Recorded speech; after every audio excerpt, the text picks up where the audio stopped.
Assalamualaikum warahmatullahi wabarakatuh. Perkenalkan, nama saya Fadila Libugina, mahasiswa program studi Pendidikan Agama Islam semester 3. Di sini saya akan mempresentasikan hasil proposal mini saya yang berjudul Penerapan Model Pembelajaran Kolaboratif untuk Meningkatkan Kemampuan Berpikir Kritis Mahasiswa Pendidikan Agama Islam di UIN AMSA di Universitas Islam Abdul Muthalib Sangaji, Ambon. Yang pertama itu adalah model pembelajaran kolaboratif menurut beberapa ahli. Nah, salah satunya itu menurut Johnson menjelaskan bahwa pembelajaran kolaboratif bertujuan untuk mengatur siswa agar berkolaborasi dalam kelompok kecil untuk mencapai tujuan bersama. Dalam kegiatan ini, semua anggota kelompok memiliki tanggung jawab sendiri yang setara dan saling memerlukan satu sama lain. Terus, Salvin juga memperkuat pendapat Johnson bahwa pembelajaran kolaboratif tidak hanya fokus pada peningkatan hasil belajar akademis, tetapi juga pengembangan keterampilan sosial siswa. Nah, yang kedua itu karakteristik model pembelajaran kolaboratif. Nah, yang pertama itu ketergantungan pasif. Ketergantungan pasif adalah suatu kondisi di mana anggota suatu kelompok saling menyadari bahwa keberhasilan masing-masing individu tidak terpisahkan dari keberhasilan kelompok secara keseluruhan. Terus yang kedua itu interaksi tatap muka. Yang ketiga, pertanggungjawaban individu dan kelompok. Nah, yang keempat, pengembangan kecakapan interpersonal. Tujuan dari pembelajaran kolaboratif adalah untuk meningkatkan keterampilan sosial di antara siswa. Nah, yang kelima itu pembentukan kelompok. Yang keenam, berbagai pengetahuan antara guru dan siswa. Nah, jadi pengetahuan tidak hanya datang dari guru, tetapi juga dari pengalaman serta pemahaman yang dimiliki siswa. Nah, yang ketujuh itu berbagai otoritas antara guru dan siswa. Pembelajaran kolaboratif berorientasi pada siswa, di mana guru sebagai fasilitator dan bertanggung jawab sedangkan siswa dalam menentukan tujuan pembelajaran. Nah, yang kedelapan itu guru sebagai mediator dan fasilitator. Nah, peran guru dalam konteks ini adalah sebagai mediator yang membimbing serta memfasilitasi proses pembelajaran siswa. Nah, yang ketiga itu kemampuan berpikir kritis menurut beberapa ahli.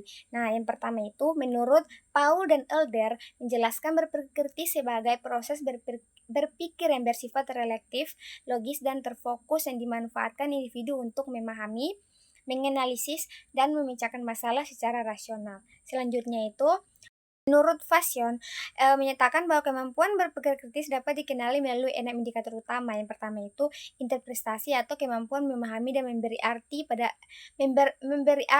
informasi. Nah, yang kedua itu analisis, yakni kemampuan untuk mengenali hubungan antara berbagai konsep. Nah, yang ketiga itu evaluasi, yaitu kemampuan untuk menilai kredibilitas sumber informasi serta kekuatan dan kelemahan suatu argumen. Nah, yang keempat itu inferensi. Inferensi itu atau penarikan kesimpulan, kemampuan untuk menarik kesimpulan yang logis dan rasional berdasarkan pada bukti dan informasi yang ada. Nah, yang kelima itu menjelaskan, yaitu kemampuan untuk menyampaikan hasil pemikiran, alasan, dan kesimpulan dengan jelas dan teratur. Nah, yang keempat itu faktor-faktor yang mempengaruhi kemampuan berpikir kritis menurut para ahli. Nah, yang pertama itu menurut Rubenfeld dan Sackhefer, kemampuan berpikir kritis setiap orang bervariasi. Variasi ini berpengaruh oleh sejumlah faktor yang dapat dibagi menjadi faktor internal dan faktor eksternal. Faktor internal itu adalah yang pertama kondisi fisik. Kondisi fisik mempengaruhi langsung kemampuan konsentrasi daya pikir seseorang. Nah, terus ada keyakinan diri atau motivasi. Motivasi adalah dorongan yang berasal dari dalam diri seseorang untuk mencapai tujuan tertentu. Menurut Lewin, motivasi adalah pergerakan ke arah positif atau negatif untuk menunjukkan pencapaian tujuan yang diinginkan. Nah, yang ketiga itu ada kecemasan. Nah, kecemasan adalah keadaan mental yang dapat mengurangi kualitas berpikir kritis, rasa tegang yang berlebihan dapat mengganggu konsentrasi. Nah, yang keempat itu perkembangan intelektual. Perkembangan intelektual berkaitan dengan kemampuan untuk berpikir, merenungkan, dan menyelesaikan masalah. Individu yang memiliki perkembangan intelektual yang baik mampu mengaitkan berbagai informasi, menganalisis masalah dengan mendalam, serta memberikan respon yang sesuai terhadap kondisi. Ya, yang kedua itu faktor eksternal. Nah, faktor eksternal adalah elemen yang berasal dari luar individu. Nah, yang pertama itu kebiasaan dan rutinitas. Kebiasaan dan rutinitas belajar sangat berpengaruh terhadap kemampuan berpikir kritis. Kebiasaan yang positif dapat melatih disiplin, ketekunan, dan kemampuan berpikir yang mendalam. Yang kelima itu indikator kemampuan berpikir kritis menurut para ahli. Nah, menurut Karin dan Sun, yang dikutip oleh Yulianto dan Miyanto menyatakan bahwa kemampuan berpikir kritis dapat dikenali melalui beragam indikator yang berkaitan dengan proses ilmiah dan logika. Nah, yang pertama itu mengklasifikasi. Mengklasifikasi adalah kemampuan untuk mengelompokkan atau memisahkan objek. Nah, yang kedua itu mengasumsi.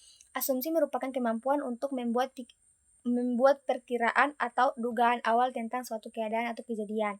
Nah, terus yang ketiga itu memprediksi dan membuat hipotensi. Memprediksi dan membuat hipotensi adalah kemampuan untuk meramalkan kemungkinan akan muncul berdasarkan data, pola, atau pengalaman sebelumnya. Nah, keempat itu membuat kesimpulan atau menginferensi. Inferensi dan penarikan kesimpulan adalah kemampuan untuk menginterpretasikan fakta dan data demi mendapatkan makna atau keputusan tertentu. Yang kelima itu menginterpretasi data. Menginterpretasi data adalah kemampuan untuk menjelaskan dan menafsirkan data atau informasi yang disajikan dalam bentuk tabel, grafik, atau diagram, dan visual lainnya. Nah, yang keenam itu mengukur. Mengukur adalah kemampuan untuk membandingkan objek atau kejadian dengan satuan ukur yang telah ditentukan. Terus yang ketujuh itu merancang penyelidikan atau memecahkan masalah. Merancang penyelidikan adalah kemampuan untuk menyusun langkah-langkah sistematif dalam percobaan atau penelitian untuk menyelesaikan masalah. Yang kedelapan itu mengamati. Mengamati adalah proses pengumpulan informasi menggunakan satu atau lebih panca indera, baik secara langsung maupun tidak langsung, ataupun dengan bantuan alat. Nah, terus yang kesembilan itu meminimalkan kesalahan percobaan. Kemampuan untuk meminimalkan kesalahan percobaan mencerminkan kesadaran kritis akan kemungkinan terjadinya kesalahan selama proses penyelidikan. Yang ke-10 itu mengevaluasi, yang ke-11 menganalisis. Nah, yang ke-6 itu perspektif dalam Islam tentang pembelajaran kolaboratif dan berpikir kritis. Nah, Islam menekankan pentingnya kerjasama. Itu terdapat dalam Quran Surat Al-Maidah ayat 2, yang artinya itu, dan tolong menolong kamu dalam mengerjakan kebaikan dan takwa, dan jangan tolong menolong dalam perbuatan dosa. Nah, ayat ini menjadikan landasan teologis penting bagi penerapan pembelajaran kolaboratif dalam pendidikan Islam. Menekankan pentingnya kolaborasi dalam kebaikan dan ketakwaan. Dalam pembelajaran yang bersifat kolaborasi, para mahasiswa didorong untuk saling bekerja sama, bertukar gagasan, dan saling menghargai pandangan dalam menghadapi tantangan. Nah, terus sementara itu, berpikir kritis terdapat dalam Quran Surat Ar-Rud ayat 3 yang berbunyi, sungguh pada yang demikian itu terdapat tanda-tanda kebesaran Allah bagi orang-orang yang berpikir.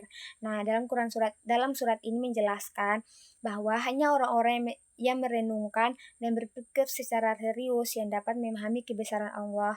Ayat ini mendefinisikan bahwa Islam mengajak penganutnya untuk memaksimalkan penggunaan akal dan mengenali berbagai aspek kehidupan dan kebenaran. Nah, poin B itu penelitian yang relevan. Ada 3 penelitian yang relevan.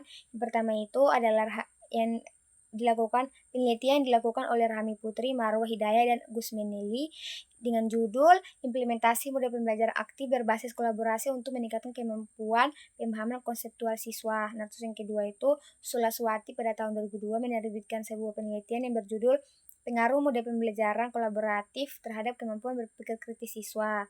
Nah, yang ketiga itu Muhammad Nasr dan Nina Ayu Puspita Sari pada tahun 2025 dengan judul Model Pembelajaran PI Kolaboratif.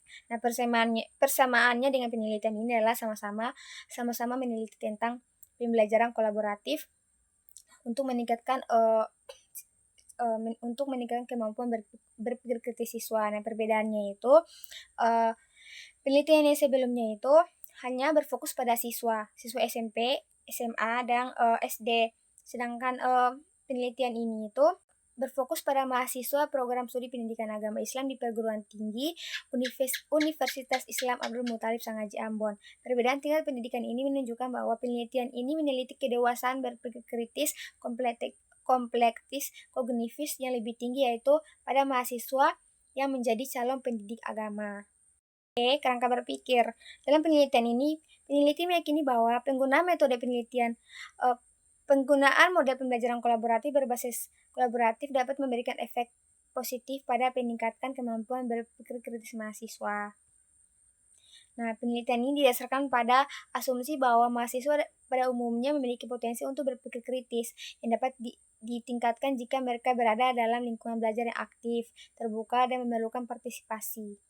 Nah, dengan cara ini, penelitian ini mengaitkan variabel independen, yaitu penerapan model pembelajaran kolaboratif dengan variabel dependen, yakni kemampuan berpikir kritis mahasiswa.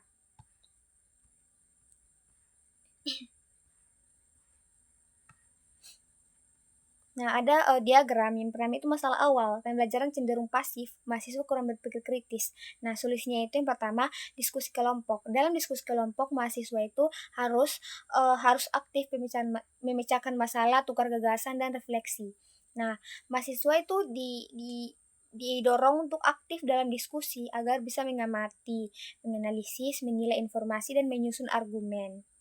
Nah, dampaknya itu agar meningkatkan berpikir kritis mahasiswa dengan aktif dalam berdiskusi, mahasiswa akan lebih lebih bisa lebih bisa menukar gagasan dan lebih bisa berargumen dan menyampaikan pendapat mereka.